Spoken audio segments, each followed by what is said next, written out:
Aujourd'hui, nous commémorons le centenaire de la fin de la Première Guerre mondiale. Nous commémorons Pourquoi commémorer l'armistice de 1918?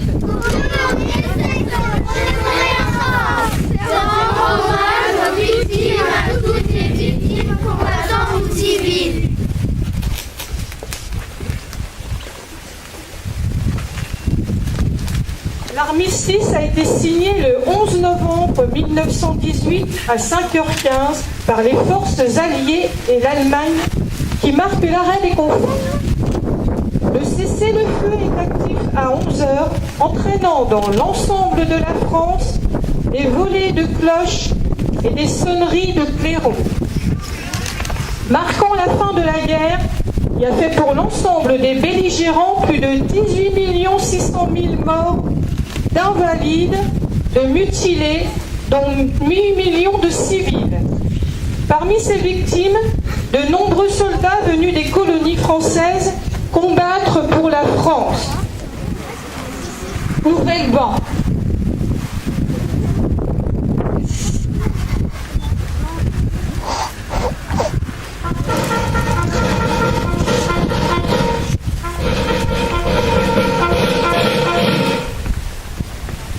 Dépôt de gerbe.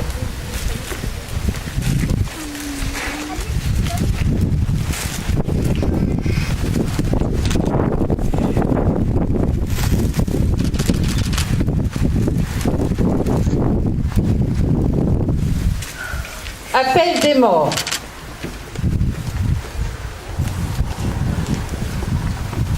Urter Maxime, Rougeau Louis, mort au chaud d'honneur. Maxime Siforien, mort au chaud d'honneur. Nicolas Félix, mort au chaud d'honneur. Detige Félix, mort au chaud d'honneur. Maria Antoine, mort au chaud d'honneur. Dupont Julien, mort au chaud d'honneur. Chapelet Constant, mort au chaud d'honneur. Siméon Napoléon, mort au chaud d'honneur. Cyprien Lucien, mort au chaud d'honneur. Georges Marius, mort au chaud d'honneur. Massé André, mort au chaud d'honneur. Nicolas Raymond, mort au chaud d'honneur. Charton Charles, mort au chaud d'honneur. Lurin Henri, mort au chaud d'honneur. Massé Fernand, mort au chaud d'honneur. Gu Henri, mort au chaud d'honneur. Massé André, mort au chaud d'honneur. Massé Lucien, mort au chaud d'honneur.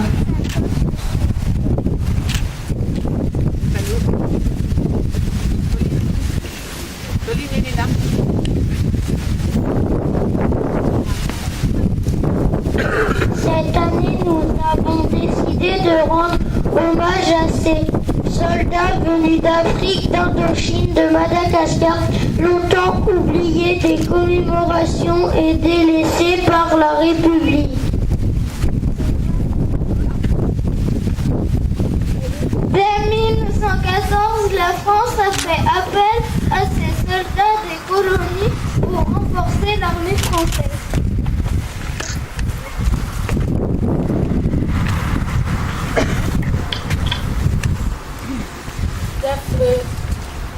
D'Afrique du Nord, Algérie, Maroc et Tunisie viendront combattre.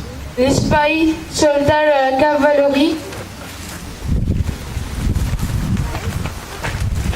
Les Zouaves, soldats de l'infanterie, corps d'armée qui subit le plus de pertes. Du Sénégal, on a recruté 26 000 tirailleurs, dont 8 000 ont participé au premier combat.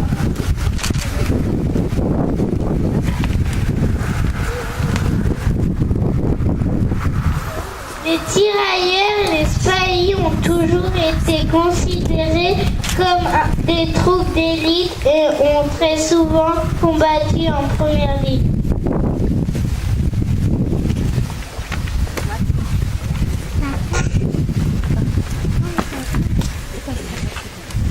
En 1917, les pertes considérables de l'armée française depuis 1914 ont accéléré l'appel aux hommes des colonies. Leur nombre a fait plus que décupler.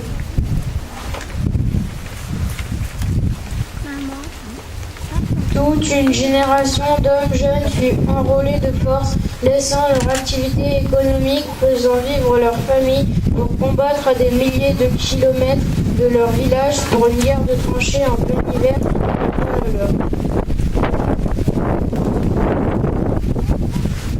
Ce sont au total près de 700 000 hommes des colonies qui ont été mobilisés dans l'Empire.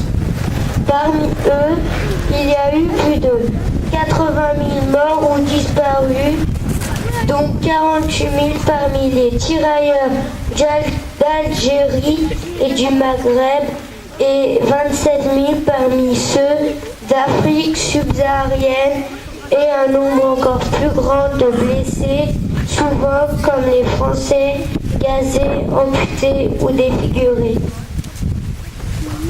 Après la guerre, le souvenir de ces morts a été comme effacé des commémorations et des lieux de mémoire officiels.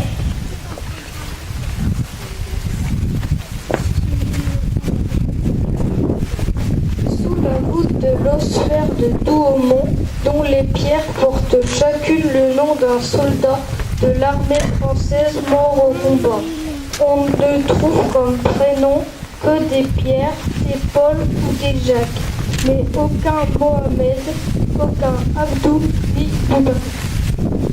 Alors que des milliers de soldats indigènes, tirailleurs sénégalais, tirailleurs algériens tombés sous l'uniforme française, notamment en 1913, ont joué un rôle important dans la reprise du fort de Douaumont.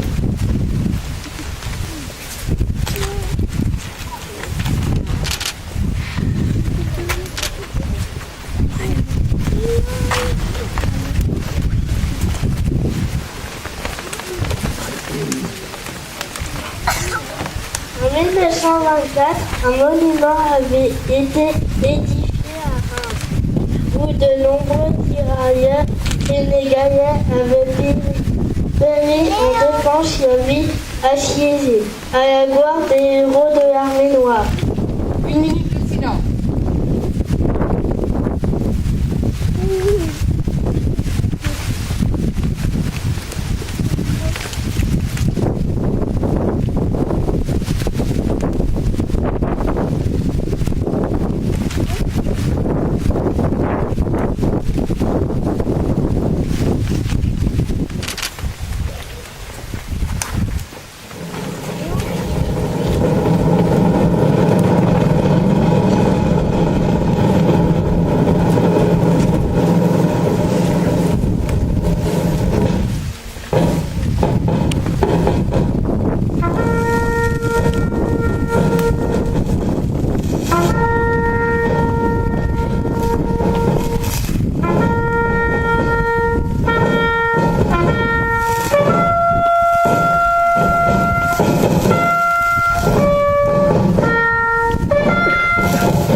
Un siècle que l'armistice du 11 novembre 1918 est venu mettre un terme au combat fratricide de la Première Guerre mondiale.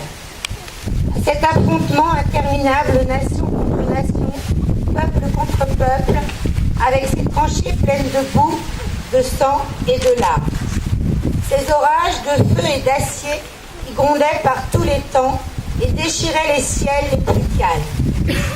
Ces champs de bataille éventrés et la mort omniprésente. Le 11 novembre 1918, un grand soupir de soulagement traverse la France.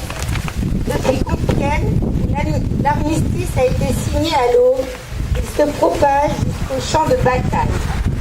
Enfin, après 4 interminables années de bruit et de fureur, de nuit et de terreur, les armes se taisent sur le front occidental.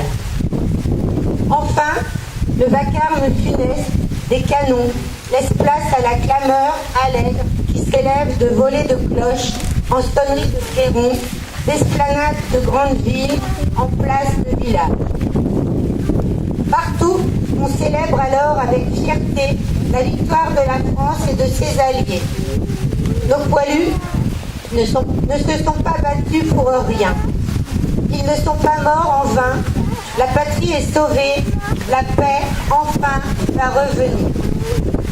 Mais partout aussi, on constate le gâchis et on éprouve d'autant plus le deuil. Là, un fils pleure son père. Ici, un père pleure son fils. Là, comme ailleurs, une veuve pleure son mari. Et partout, on voit défiler des cortèges de mutilés et de gueules cassées. Françaises, Français, dans chacune de nos villes et dans chacun de nos villages, Françaises et Français de toute génération et de tout horizon, nous voilà rassemblés en ce 11 novembre. Pour commémorer la victoire, mais aussi pour célébrer la paix.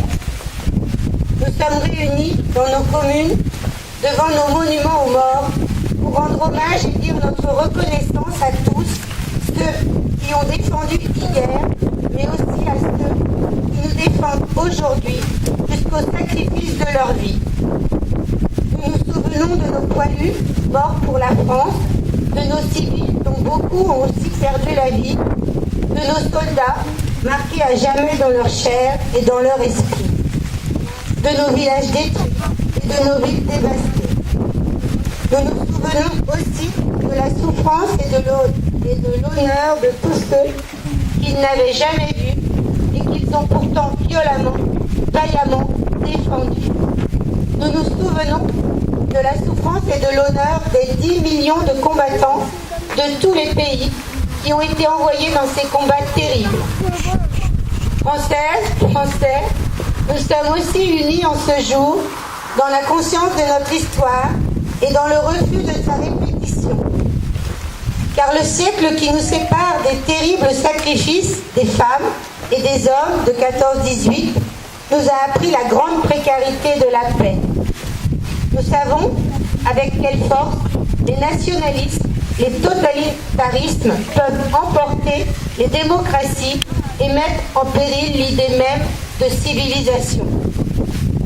Nous savons avec quelle célérité l'ordre multilatéral peut soudain s'écrouler. Nous savons que l'Europe, unie, forgée autour de la réconciliation de la France et de l'Allemagne, est un bien plus fragile que jamais. Vigilance, tel est le sentiment que doit nous inspirer le souvenir de l'effroyable hécatombe de la Grande Guerre. Ainsi, serons-nous dignes de la mémoire de celles et ceux qui, il y a un siècle, sont tombés. Ainsi, serons-nous dignes du sacrifice de celles et ceux qui, aujourd'hui, font que nous nous tenons là, unis, en peuple libre. Vive l'Europe en paix, vive la République et vive la France. Depuis la loi du 13 juillet 2018, chaque année, dans chaque commune de France, une liste des militaires morts pour la France dans les 12 mois qui précèdent les commémorations du 11 novembre sera communiquée par le ministère des Armées. Je vous livre leurs noms pour cette année. Adjudant Émilien Mougin, 1er régiment de Spaïs, mort pour la France au Mali le 21 février 2018.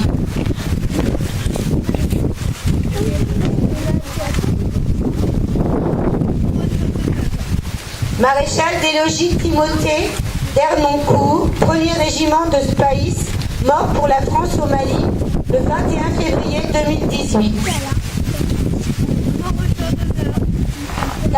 Caporal Bogus Ochilisti, 2e régiment étranger d'infanterie, mort pour la France en Irak le 21 mars 2018.